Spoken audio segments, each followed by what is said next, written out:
মুদ্রাকে খেলা চলেই না। কোন স্কুল? সেনাপতি হাই স্কুল। তুমি কিমান পাইছা পাৰ্চেন্টেজ কেনেকুৱা ৰিজাল্ট কি হৈছে কোৱাচোন?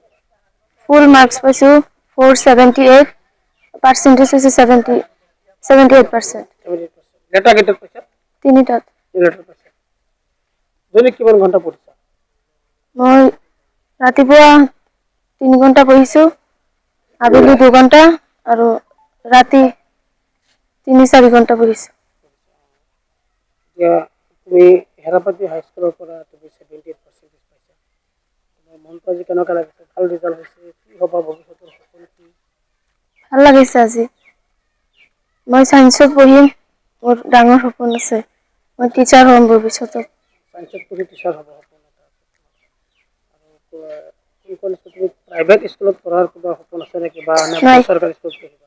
চৰকাৰী স্কুলত পঢ়িম। কিয় প্ৰাইভেটত কিয় নপঢ়িবা? মোৰ অৱস্থা বেয়া। মানে কেনেকুৱা?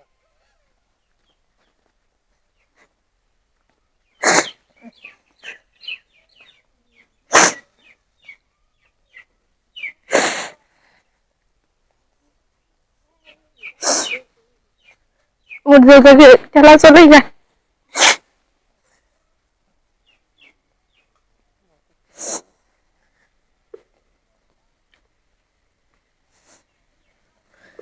তোমাৰ ভাইকেইজনে বোলে স্কুলত পঢ়ি আছে, কোনখন স্কুলত পঢ়ি আছে? দৰ্শন। তেওঁ মানে অভাৱৰ কাৰণে প্ৰাইভেটত পঢ়িব পৰা নাই। মানে সায়েন্সত পঢ়িবা কিন্তু টিচাৰ হ'বা। প্ৰাইভেট স্কুলত ডাঙৰ ডাঙৰ স্কুলবোৰত পঢ়াৰ সপোন আছে, ইচ্ছা আছিলে ন? আছিলে, এতিয়া অৱস্থা বেয়া, নোৱাৰিম। আসসালামু আলাইকুম। মই ঠেলা চলাও, ল'ৰা ছোৱালীক পঢ়াই আছো। মই দুখীয়া মানুহ, ইমানটো মোৰ ক্ষমতা নাই যেন মই প্ৰাইভেট স্কুলত ল'ৰা ছোৱালী পঢ়াম।